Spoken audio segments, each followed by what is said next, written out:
Alright, let's have a look at some of my pens, but today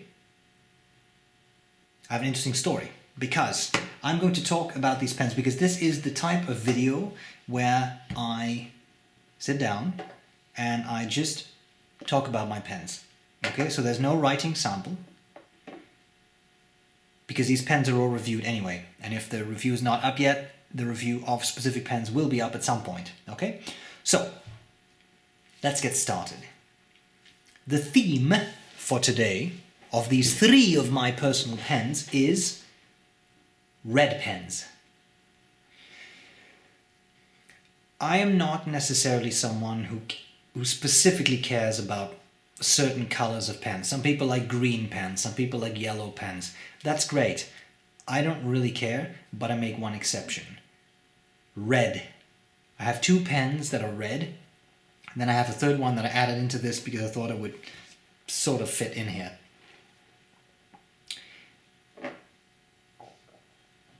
Classic Pens LM1. Sorry, LB5. Classic Pens LM1. Okay? Is this the same pen? No, not at all. They're quite different. Historically speaking, I think the LM1 came first. Nice pen, made out of diffusion bonded acrylic, and this red is excessively intense. This is a very, very intense, beautiful red with a lot of depth to it. The reason this pen is special to me is that even though historically it may have come first, I think this was made before the LB5. This is the LB5. I bought it after the LB5. So let me start my story with the LB5. I saw this pen at a pen show in the Netherlands, the pen show in the Netherlands, at Sarge's table, and I loved it, but it wasn't very cheap. So I didn't really purchase it, but I couldn't stop thinking about it. And then Aziza arranged a gift for me, and this showed up in the mail. There's a couple of things very interesting about this pen. Classic Pens, owned by Andreas Lambro, makes interesting pens geared toward collectors. These are typically not cheap pens, and they are typically pretty expensive. They're also typically pretty limited, and they use very nice materials. They make silver pens. Another thing they do is pens made out of diffusion bonded acrylic, like this, which is supposed to be some sort of bulletproof acrylic. This particular model, the LB5, is based on Sailor's King of Pen model, except it's half a centimeter longer. Also, it has, you could get this with a medium nib, a broad nib, or a cross point nib. And I have a cross point nib, which is basically two nibs welded on top of each other, which kind of simulates a brush and makes for a very, very wide line. Again, I'm not going to do a writing sample here, but I do it in the review of this pen. And I love this pen. I love it so much. The reason is the color is so intense, and everyone I give this to try out says, wow, this is something else. It's hard to capture on camera, but this is a very, very serious, significant pen. So I got this, right? And I was using it. And then 2016, Aziza and I were at the Madrid pen show in Spain. In November, beautiful weather, it was fantastic, and Sarge Minhas was there again. And this time he had this. Different pen model, same brand, same material. Classic Pens LM1. This was in the time when they didn't make their pens super limited yet. There are 50 of these pens in the world in this color. There are 500 of the LM1 in that color. And I love it. I think it's great. I basically bought it because I love the material so much. And I got it with a stub nib, and that was a nice box stub nib. It worked well. Nice line variation. But then Kyle, very kind viewer, sent me a broad nib for this pen. And I used that. It was a massive ball of tipping. It was a really fat broad.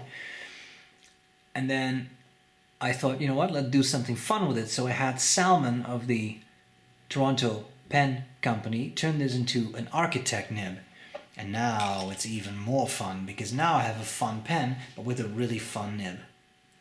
So these two pens, I always think of them kind of like, I don't know, brother and sister or something, one a bit bigger than the other. but the material is stunning, and I absolutely love these two pens. Okay, then there is a third pen that we talk about today. I may or may not have two more pens in that material on the way, but they're not here yet, so I can't show them yet. This is going to take a little bit of time. But here's another one. Platinum Izumo. Interesting model, and now you say that looks black. Indeed it does. Urushi, but if you look closely, you will see there is some red right there. Okay, specific type of urushi, or urushi technique, I should say. Right? Wait, how does this work? That's how it works. There is a little bit of red in the cap as well. I have done a video on urushi pens, I know, in this series, where I covered the Namiki Emperor, the Nitrio Mikadona, the Nitrio Genkai, but those are all massive, oversized pens. The advantage of the Izumo is it's a bit more affordable. It's not a cheap pen, but it's a bit more affordable, and it's normally sized. So it may be a little bigger, but it's not a massive, enormous pen.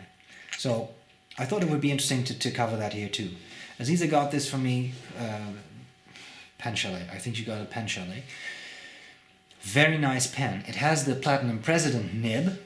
That's the one gripe I have with this pen. For me, I think the nib could be a little bigger. I think it would look a little bit more proportionate if it would be a little bigger.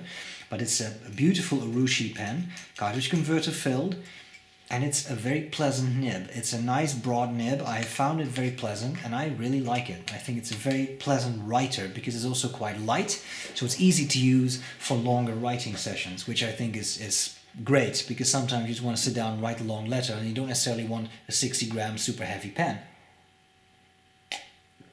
So, 3 lovely pens. I love them. I think they're great. Red pens. Red is very intense, and these are very intense pens. Especially those 2 classic pens.